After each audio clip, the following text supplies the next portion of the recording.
my like, that's what she yeah, wants I'm to like share. sharing my like teams or whatever is on there. Okay, so we'll start over. Welcome everyone to our session for South Asian Success today on breaking barriers in hiring and landing a job in customer success. Really excited to have our special guest for today, Carly Agar. And Carly, I'll give you time to fully introduce yourself as well, because Cool. I'm sure everyone would love to meet you. So please do. Oh, right now. Oh, yeah, I was well, like, I have a slide for you. I know it's kind of a weird. I have a slide for you. So let me like move over to that, and then we okay. can do a proper intro. So for everyone out that's joining us for the first time, or perhaps you've joined us before, just a few logistics for the session. Keep your microphone muted if you can, unless you want to speak up. We'll definitely take pauses for questions. Ask questions in the chat or raise your hand. We're a smaller group, so we can definitely handle, questions. If there's something really pressing in the middle, like feel free to ask it. Be engaged. And then we will be recording. This goes on YouTube, so you'll notice that my note taker is on the call. So just keep that in mind.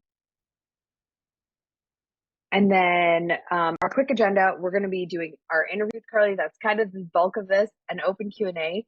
If you've been following Carly and her company for some time, you know kind of that she's deep into this space of customer success, hiring, and coaching. So this is also an awesome time to ask her maybe a pressing question that you might have had for some time. And then I'm just going to share at the end what's next. Quick slide on South Asian Success. I think if you're here, you hopefully know a little bit about us. We are focused on creating a collaborative space for CS and revenue professionals who identify as South Asian. Happy Holi if you celebrate that. It's coming up tomorrow. And we like to just do kind of things related to personal growth, empowering our voices. We have our blog. You can check out more about us on southasiansuccess.com. Okay, now we're going to talk about Carly. Carly, I've summarized your bio here, but would love to kind of just hear about you and who you are, and you can kind of take the stage here to introduce yourself. Yeah. So, hi, everyone. Thank you so much for giving me your time. I always am just so grateful when folks want to give me their time because time is so precious. So, thank you for being here. Quick introduction to myself. I'll give the long version shortened, but if you have any questions, I'm happy to dive deeper. So, the short version is I was in customer success for over a decade. In fact, when I started in CS, it wasn't even called CS, it was really just account management at that time. So I've been doing it for a long time, worked at both really large companies, tons of little startups as well. And a couple years ago, now it's 3.5, 4 years ago, I decided that I wanted to go all in on helping customer success professionals and specifically in their career growth.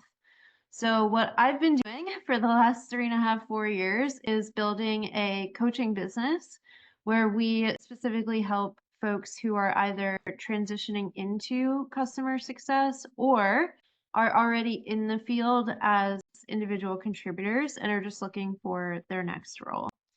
So that's what we do. We talk resumes, networking, cover letters, whether to optimize your resume for the ATS or not, interviewing, negotiating job offers. That's all we talk about all day long. So I'm excited to dive into this topic today. And I'm also really excited for questions. I was just saying to Parul before you all jumped on that us being a small group here is really nice because if you have questions that are specific to your scenario, we should totally have time to get into them. So that's Yes, me.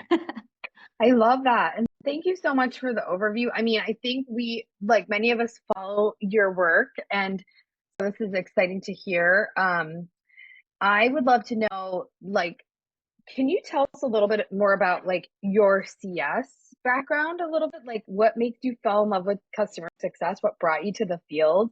Yeah, Um, or what do you just love about helping people in customer success? Like what's for that kind of sure. spin for you? Yeah, there's lots of angles I can talk about this from. I'd love to give you this like glamorous romantic story about how CS is my passion, but I think a lot of us can relate to my path into CS was kind of an accident. And so the story goes, I graduated from college, got a job in sales, and after about 2 years, I realized I'm not very good at selling and I do not enjoy it. Like trying to find new business, prospecting, cold calling, it just was not motivating to me at all. And I had, funnily enough, two mentors at this company that I worked at. One of them, not a great mentor, I will say. She told me that I should consider a job like UX design where I didn't have to interact with customers because I wasn't good at selling. Whoa, what? And Oh then I my. had another mentor who was a much better mentor, and she was like, Carly, you're really good with customers, but maybe where you belong is post sale. So after they've already become a customer, like continuing in account management, customer success, again, at the time really wasn't a thing. Um, so that was really kind of like the, I want to say turning point, even though my career was so young at that point, where I really dove into just working with customers in a different way. So instead of trying to sell them on something, it was all about making sure they were getting value out of the thing they had invested in.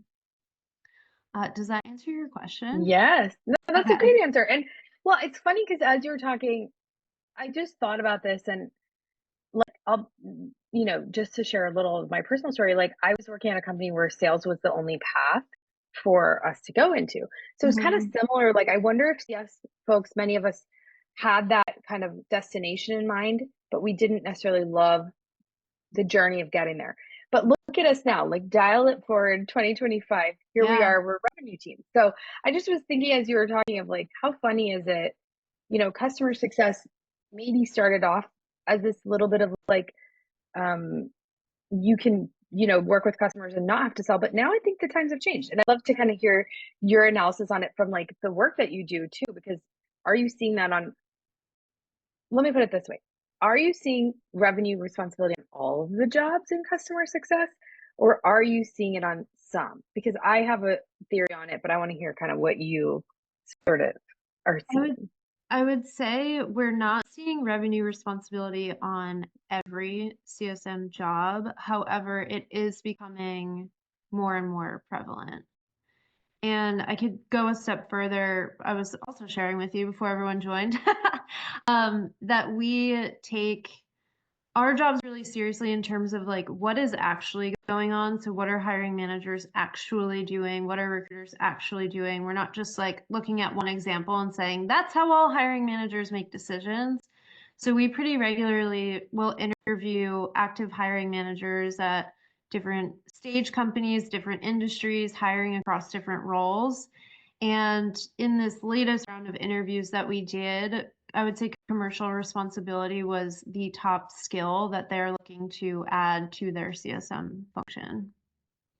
Awesome. Well, and we're jumping around here because I wasn't planning this, but like I love what you do. So you started off kind of focused on coaching, right? But you've taken what coaching, what I kind of see as like to the next level because you're doing things like actually gathering data about the market. You're doing kind of like those state of CS assessments that we all fill out, right? But you're doing it for the work that you do. And like, can you take us back to the beginning, like when you decided to say, hey, I'm gonna be a coach. Like what was that like? And what was it like to jump into this business? Because I definitely know I've heard from several people recently in the community, like, hey, I'm thinking of doing coaching just to get started with that. Like Yeah, what was your process and how did you decide that was the path?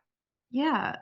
I can vividly remember kind of like when I made that decision. And it brings me back to towards the end of I call it my 9 to 5 career, just because that's what I associate having a full-time job as. I had reached a point in my 9 to 5 where I knew that I never wanted to lead a CSM team. I didn't want to be a manager of a CSM team. I had no desire to become like a CCO. And again, I'll say I wish I had some like really glamorous, profound reason for that. But the truth is, I don't like internal meetings. I find them to be just horrible. And I was like, wow, if I become a manager of a CSM team, I'm going to spend a lot of time on internal meetings. And that's just not something I want to do with my life. I know that being a manager of a CSM team is so much more than that, but at the time, that's like all I could see. And there were a couple of other things happening in my career where I was starting to do a lot of self reflection around what is it I actually enjoy? Like, what am I really good at? What brings me to life? What makes me excited about work? And I narrowed in on I like work that is meaningful, which I feel like everyone here can probably relate to.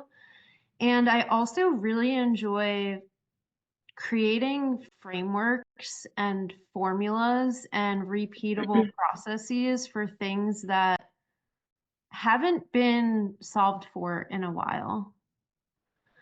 So the way that I landed on job seeking was actually just kind of like what was happening in the market. It was about a year after COVID, and a lot of folks, specifically from education and healthcare, were wanting remote jobs because I think they were seeing a lot of people in their life enjoy remote work, and they were like, wait a second, I want that for myself, which I totally understand.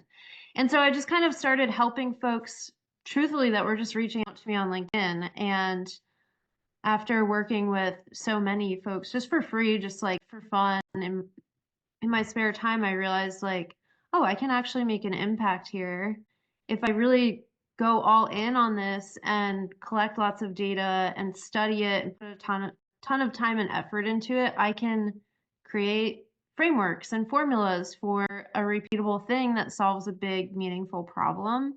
So all of these things all kind of happened at once, and I want to say it fell into place because looking back, I can say that. Although at the time, it was a lot of effort.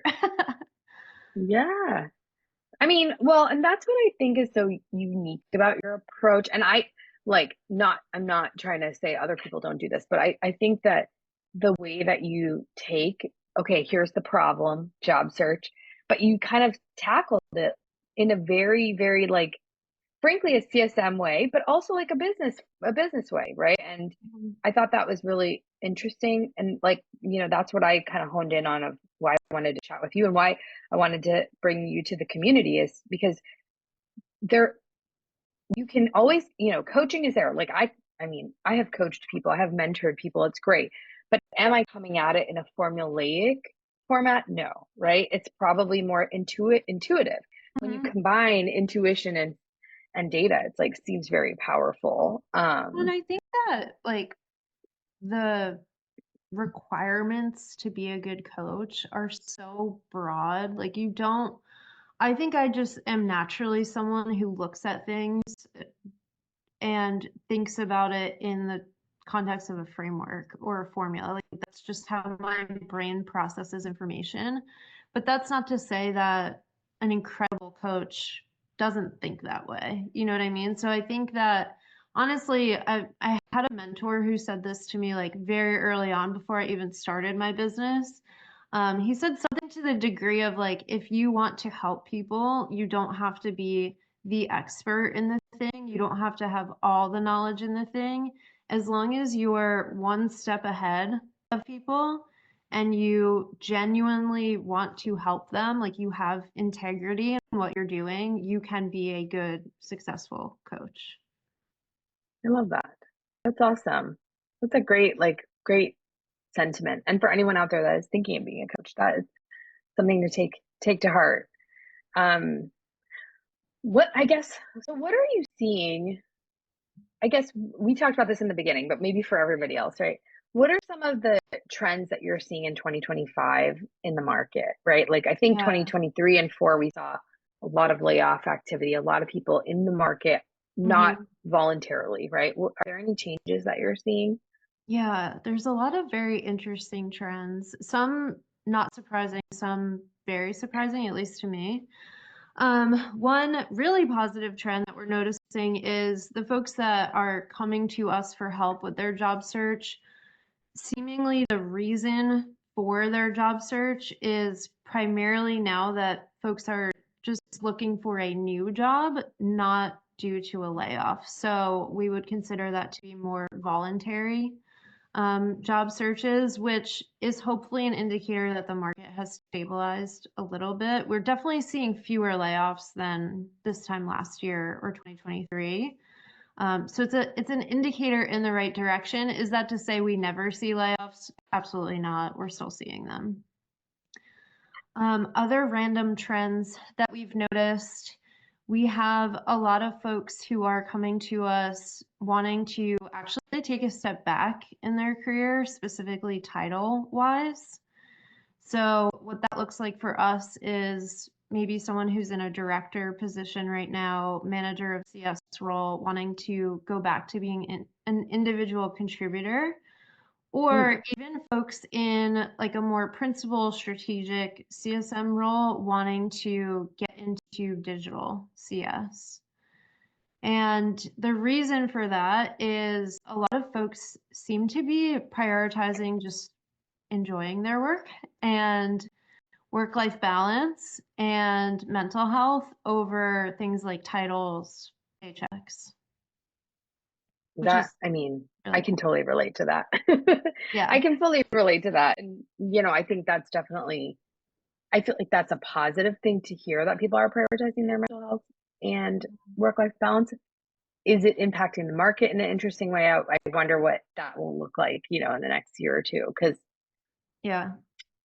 like, kind of what we were talking about earlier, the path for a CSM is typically a management path, right? Now, there are companies that are going to offer other alternatives, and maybe that's something that we'll see shift too, right? Like the chain, like different IC roles that are growth positions, but that let you, Totally. stay without management responsibility or whatever. Yeah, I think Um, like the underlying theme that we're noticing is folks are being more intentional about their careers. So whether it's stepping down from director to IC to be intentional about prioritizing mental health, or looking for a new role, not just to have a new job or to escape a job they don't like, but thinking, how is this next role that I take going to set me up for my 5-year career goal? So it's just a complete shift in conversation from the ones we were having 2, 3 years ago, which is awesome. I love being intentional about your career. yeah, no, that's great to hear. And that you've been thinking out to 5 years, because I think in the tech world, like people tend not to even be in jobs that long. So like if you are thinking of that, that could lead to, if you're being more intentional, more, sticking around in a job longer, loyalty. We Mhm. might be like flipping the script in a way to what it's been. Yeah, Um, it's cool to see folks coming up with new criteria for their job search. So, typically when you're looking for a job, it's, you want certain pay, you maybe want a certain title, though that one doesn't come up as often, but you want remote work over on site. Maybe you have like an industry in mind, maybe even a company size.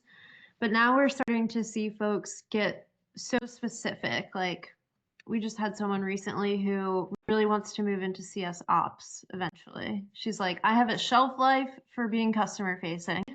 I know mhm. that one day I want to be in CS ops. That's where I belong long term. So she is now using a new criteria for her job search where she's like, well, I should, for right now, move into a company that already has CS ops established so I can learn from them. Could I go to a startup and try to spin up CS ops on my own? Sure, but I'm going to be so much farther ahead if I put myself in a position where I can like just soak in all that knowledge from a team who is already doing it. So it's stuff Yeah, like that. I can totally see that making sense. I actually have somebody that I'm friends with who did that kind of move. Like she was like an IC CSM, I think on the management track, but she was like, nope, nope, nope. I would like to go to Mhm. ops, Yeah, and she was able to luckily find a place at her own company. So yeah, I've definitely seen that yeah. happening. A Feel lot free more. guys to, oh, sorry, I was just gonna say drop questions Yeah, if you have them in the meanwhile, we're still just chatting, but feel free to add questions. Things come to yeah. mind. I was gonna say, I think continuing on that point, there are a lot more folks who are reconsidering the typical path. So we have a lot fewer folks who are eyeing becoming a manager, and more folks who are thinking about CS ops, CS strategy, um, even like customer marketing, CS enablement. I think those are becoming more and more appealing as career paths. Yeah, Lots definitely. of options. So many options. I love that. And I love to see that, like kind of going back to you and I, like when your path was only sales and that wasn't the way you wanted to go either, there were options for you. And maybe there are more options than we think in customer success as we grow as a function, as we take on, sort of broader responsibility. Okay, we do have a question from Swati. Let's jump over to that just to see what maybe change the pace. What do you think is more important in technical interview rounds of customer success for roles more related towards product onboarding? But how to resonate upselling and cross-selling when we haven't done much about it in our CS journey. Okay, so Swati, just to paraphrase, just to understand it correctly, if you are interviewing for a technical CS job that does have cross-sell, upsell, but you haven't necessarily worked on that focus area, how do you kind of iterate that, or how do you talk about that? Is that what I'm hearing? Yeah, so people actually more with respect to customer success, we more depend on product onboarding and implementation and make sure that the product usage is delivered right. But when it comes to retention and expansion, we just do it during the renewal times, but it is not actually, it's about 70% more goes into the account management or the TAM or even the sales role, but doesn't actually lie with respect to customer success. So when we get, questions like this and how actually you handle retention and expansion, so what would be the best answer? Okay, got it. So it sounds like you kind of play a small part in retention and upselling right now, Yeah, but you don't own it. Is that right, okay? right. Yeah, so I love this question. And because I think in frameworks, I'm going to give you kind of like my formula or framework for this. So, this is true for any behavioral question where you're being asked, like, how do you handle renewals? Or tell me about a time, a tricky renewal you handled, or how do you go about retention? Any sort of behavioral question like that, I always like the formula example plus perspective. The example piece is an example of how you've done that before or how you go about doing that now. That's a really great time to share a story. So if you just handled a big renewal or you handled a really tricky renewal, that would be a good time to share the story. So you're giving them proof that you've done the thing before. Now, in lots of cases, you're not going to have the perfect story. So, what do you say? That's where we tend to lean more on our perspective. So, the Right. perspective is not telling the interviewer how you have done that thing before, but it's giving them insight into how you think and how you will approach that thing. So, my best advice is if you are somewhat involved in renewals and upselling right now, I would talk about some of those aspects you are involved in. Like, even let's just say all you do is onboarding and you don't even touch renewals. You could still argue that a large part of onboarding is doing discovery into the customer's business needs. How are they going to calculate ROI? How are they assessing if the onboarding is successful, right? That's the same exact motion you're doing to renew a contract. So highlight the things that are super relevant. Even with onboarding, like multi-threading, right? You have to have relationships with someone who's high up in the org and the end users, and you have to kind of tailor how you nurture those relationships. Right. That's also something that's super important to renewals. So talk about the things that are relevant that you do now, and then share your perspective. For the perspective, what I would do if you haven't already done this is honestly just like go online, read some thought leadership from folks who are credible around best practices for renewals and come up with what you think the best practice is and Okay. share that in an interview. Right. Is that Okay. helpful?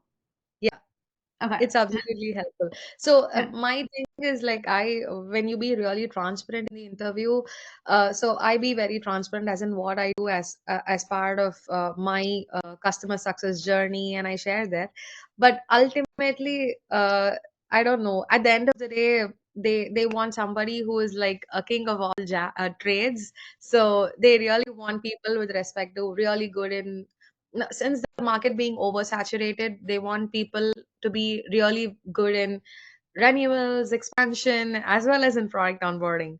So I'm sure, I'll make sure that I'll also have look upon the renewal strategies from the top leaderships, and I'll incorporate that as well. Mhm. Yeah, something I'll share too, like from the hiring manager interviews that we've done, is it and I can totally understand that when you are seeking new jobs and you are actively interviewing, it feels like these companies are looking for a unicorn. Like they're looking for the perfect person who has the perfect experience. But it really does vary from company to company. Um, some hiring managers really over index on domain experience. So they're like, I need someone who's an expert in our domain because I can teach them how to be a CSM all day long. That I can do that in my sleep. And then we have other hiring managers on the opposite end of the spectrum who are like, I can't teach people how to be a CSM, but I can teach them the domain all day long. So for you, it might just be finding that hiring manager that's like, I love the experience you do have. I can teach you renewals. You've got the basics. I can teach you that. So just if you're ever feeling like, oh my gosh, I'm not a unicorn and that's all they're looking for, just keep that in mind. Like there is someone out there who's going to say, I can teach you renewals in your sleep. Like it's fine. Okay. I also wonder, well, you said this earlier too, Carly, is that not every position maybe has that as the primary focus. Like it's being commercially minded, but not Mhm. necessarily like you're owning renewals every single time or you're owning revenue. So maybe also like looking to opportunities to like scrutinize where there might be ones that have a lesser, I don't know what the right word is, like less Like emphasis importance on given it. to that emphasis. Yeah, I couldn't Yeah, think of the word. totally. That could be it. Yeah. Another thing to consider, Swati, are you currently working? No, I've started to looking for jobs. Okay. So yeah. I was gonna say if anyone here is listening and this is relevant to you, if there's something, if you are job seeking and you are currently employed, if there's opportunity for you to get any sort of involvement in the thing that you don't feel like you have as much experience doing, like Swathi, I would say if you were doing an onboarding role right now, like just ask a sales rep, like, hey, can I join your next 3 renewal negotiation calls? Because just by seeing them do it will give you a better talk track for it in interviews. But you can also do it if you're not currently working. Just go expose yourself to things online and you'll be able to come up with a good perspective. Yeah, thank you so much for this answer. So this was something Yeah. which I never looked upon, like looking on to negotiation calls or even looking on, podcast related to negotiation. That's something that I really look up to. Thank you so much. Yeah, of course. Yeah. I love that. And I think it's awesome to, you're right, like when you think of podcasts, to even just go and read, like listen to the sales podcast. You know, we Yeah. like often in CS, we listen to the CS podcast, but like if you like, I actually was just listening to a sales podcast the other day and I recognize like the sales leader of that podcast speaks in a very different way, right, than we do in Mhm. customer success. So even just like learning that language can be a huge benefit. I want to Yeah. jump over to a couple other folks because I see some hands and a question. So, Vikram, go ahead with your question. Hi, Carly. Hi. Hi. This is Vikram here from Bangalore. I'm trying to break into CS from a software tech background. I was eagerly waiting for this call for almost 2 months. Well, hopefully it meets your expectations. Um, I've given myself 2025 for this transition, like Okay, almost a year in good. time. Yep. I really want to work for, foreign companies for their Asian customers, say, as a remote person. Um, What industries or types of companies are most open to hire remote CSMs from India, according to your experience? Sorry, I Uh, just want to make sure I heard the question. My dog started barking as you were asking your question. You said what types of companies in what industries are hiring remote CSMs in open India? yeah. Are most open for hiring from India? Ooh, that's a good question. Truthfully, I'm probably not the best source of knowledge on that. What I would do, however, if I were in your shoes, if you haven't done this already, is I love LinkedIn for a lot of reasons. I also hate it for a lot of reasons. But one of the things I love about LinkedIn is the searchability. So if you haven't already done this, and this is something I would recommend to all career transitioners, is try to find CSMs located near you. It could be in your city, it could just be in India, who are working for a company that is headquartered in the US. Did you specify you wanted a company that's headquartered in the US? Yeah. Yeah.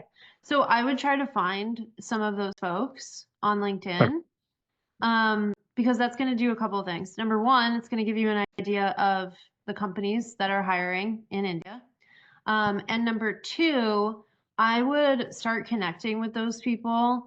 If you're feeling bold enough, I would strike up some conversation, have some calls with them, because if they've already completed the job search that you're about to go through, so in other words, they've landed a remote role in India for a US based company, chances are they're going to have really recent and really accurate information as to like the best sources for those jobs, maybe potentially red flags to look out for that I wouldn't know firsthand. And they might even be able to just recommend some companies to you. Like, oh yeah, I interviewed for these 5 companies. I know that they're hiring in India. That's awesome. That's a great piece of advice. I love that. Vikram, did that help a little bit? And then I was just going to Yes. ask you a follow-up question, Carly, on this, because I think we as a community do have people globally located that, Yeah. are this like sponsorship is tough, right? We know this. Yeah. Yeah, to find a company that's going to be able to do that it's probably the larger companies is kind of what I tell people if I'm recommending something. It's like probably going to be a larger entity that has global like offices and things like that. But in general, what do you like? Is there, I guess, are there any segments that you see in the US that are kind of looking at multinational hiring? Maybe not India per se, but like, or, is that too difficult to land on? Just kind of curious. It's not that it's difficult. I just don't have enough data to tell me like what segments or what industries. What's interesting is your hypothesis is that it's larger companies.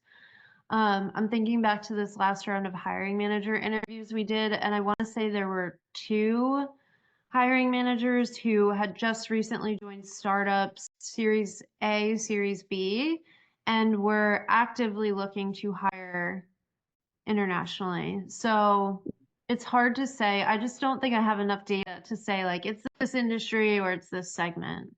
Okay. Yeah, Yeah. that makes sense.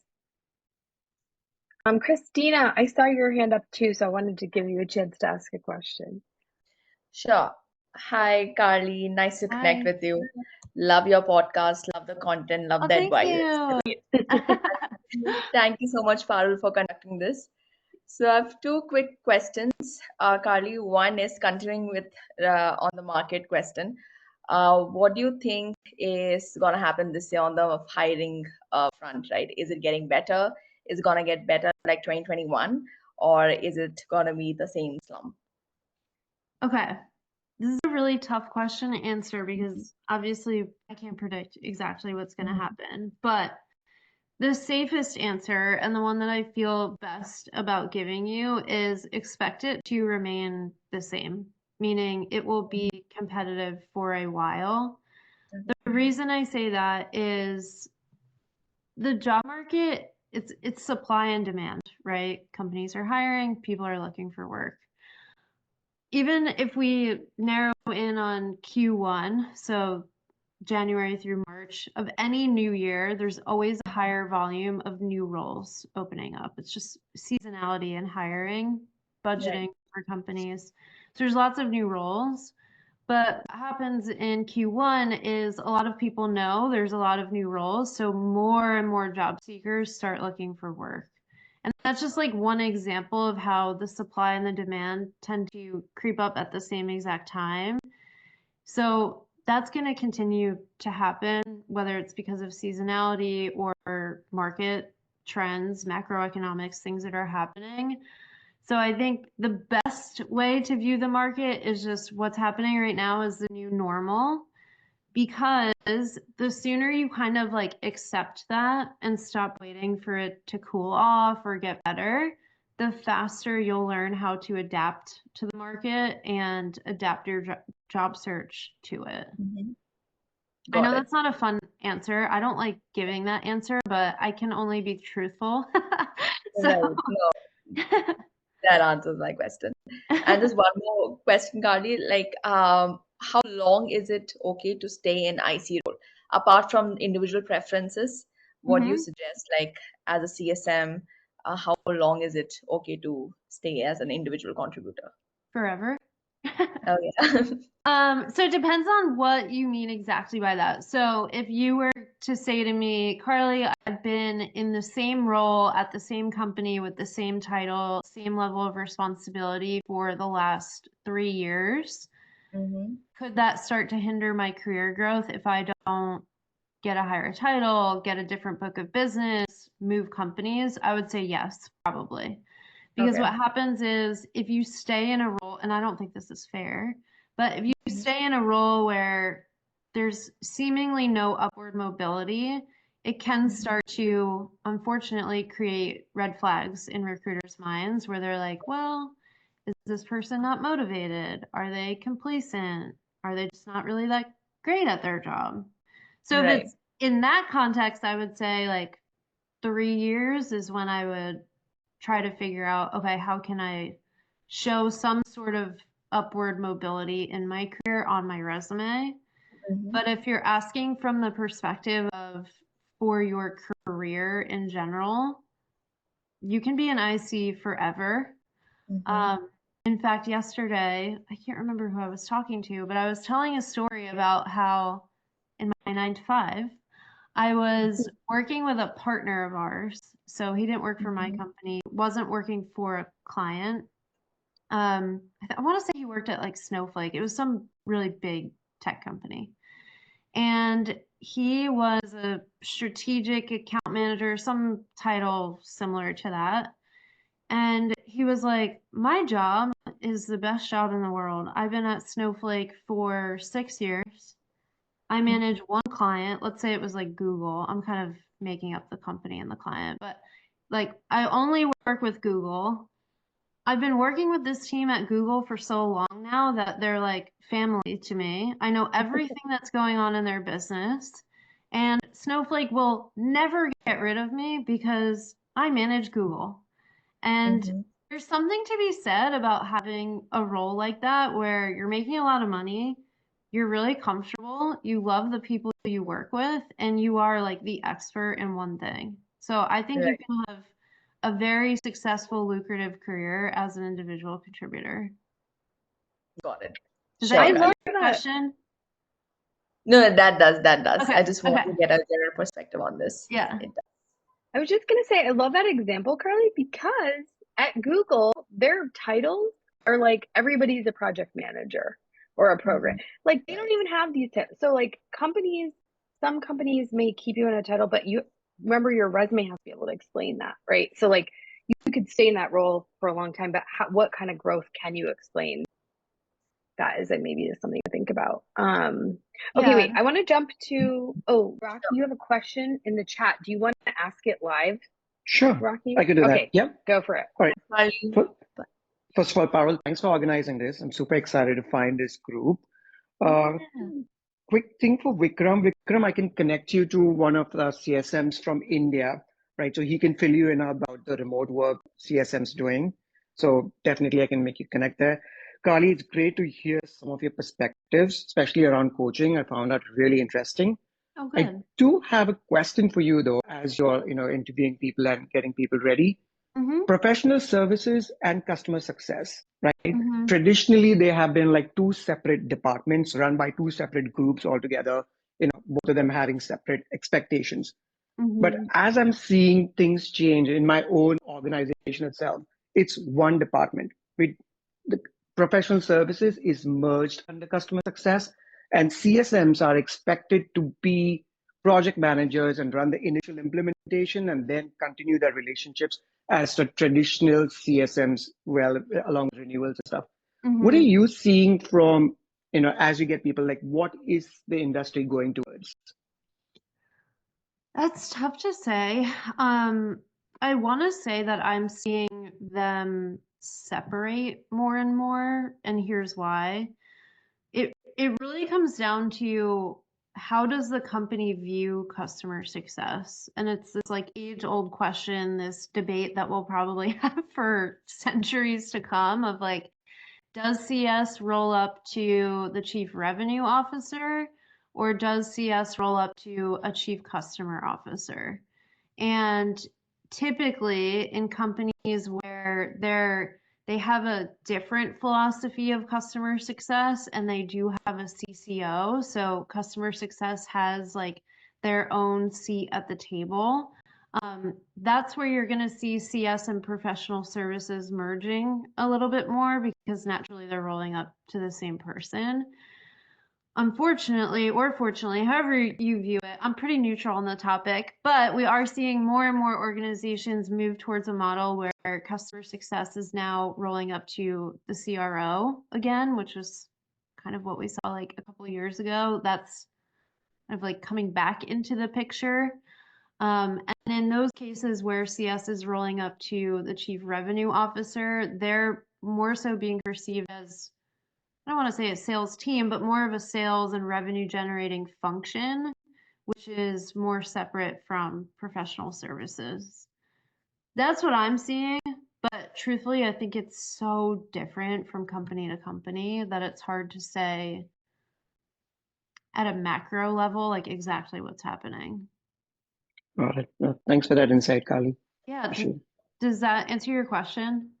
Yeah, it does give me some perspective, right? Because sometimes we feel like we're living in our own well, because what we are living through, we feel like, okay, that's what the trend is outside as well. So it's Yeah. good to hear things, what's happening in other organizations too, especially when on the hiring front, right? Like when we are hiring CSMs, it becomes a little challenging because traditionally CSMs have been involved post implementation. Yeah. Right. And that's what most of their resumes and when we interview them. But here in the organizations we're in, they have to be part of the implementation too. So it's a challenge to find that right fit sometimes. So I was just curious, is this where the industry is going, or these are more like the exceptions to the rule? Yeah. Yeah. I hear you.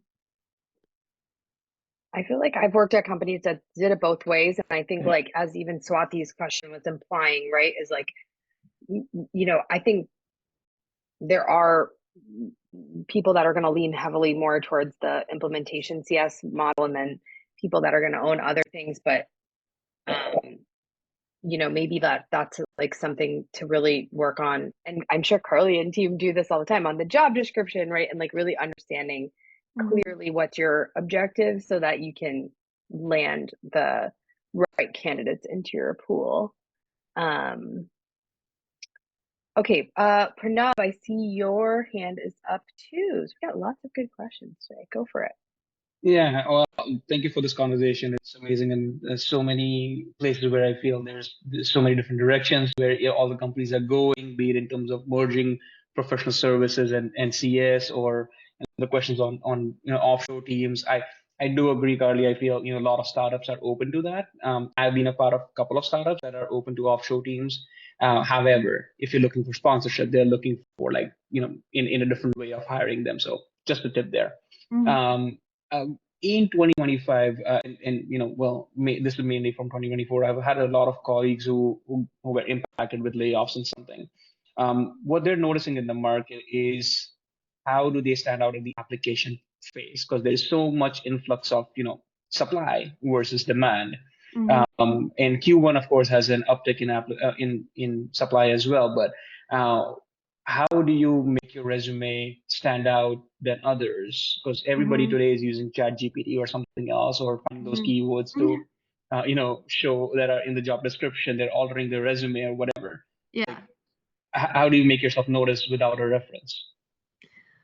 Okay. How much time do we have left? I'm gonna limit my. I can talk about this Well, for. actually, this is a good segue because I was going to ask you like, what's your recommendation for job seekers today? So this is kind of like a matching question Yes. in a way. Okay. Yeah. So Yeah. yeah. Big question. I'm just gonna kind of like randomly give my thoughts here. I'll try to give them in a nice sequential order, but that probably won't happen. You made a really good point that a lot of candidates are using ChatGPT. So logically, if we are thinking, how can I stand out? It's don't do what everybody else is doing. So another interesting tidbit that comes out of our recruiter and hiring manager interviews is just their thoughts on AI, how it impacts them and their hiring process and decision-making process. And every single one of them, unprompted, brought up AI in these conversations that we had and said something to the degree of, I can spot it from 10,000 miles away. And if I feel like you over leveraged AI, meaning like you really relied on it to write your resume or your cover letter or whatever it is, I am automatically rejecting you because what I'm taking from that is that you don't really want this job. Like you didn't put in the time to make it feel like this was a job that was especially exciting to you. So I would try to stay away from AI as much as you can. I know that that's really hard. Like I use AI all day long in my role, but think about AI as an editor instead of a ghostwriter. I think that is like the best way to think about it. So AI should not be writing for you. It can help improve your writing, but just know that as someone who truthfully looks at probably 300 to 400 resumes every single month, it is incredibly obvious which ones were written with ChatGPT or even like I won't name names, but some of the AI resume tools that are out there. Um, the unfortunate thing with those tools is that you're all going after like the similar role, right? You're all going after some version of a customer success manager role, and it's giving you all the same output. So all of your resumes, if you're using AI, look and sound the same. So that's one thing is I would not over leverage AI. Number two, kind of like continuing on with some of the data that we learned from interviewing hiring managers and recruiters.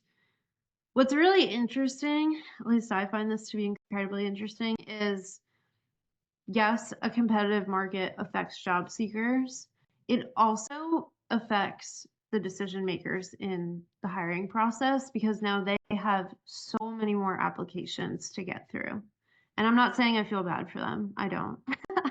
But what's interesting is that because they are getting such a higher volume of applicants, is they have to now create new criteria to filter through candidates. Otherwise, what they're finding is if they just keep the same criteria they've always had, they have 90 people making it to the first round interview, which we know that is just not logistically possible.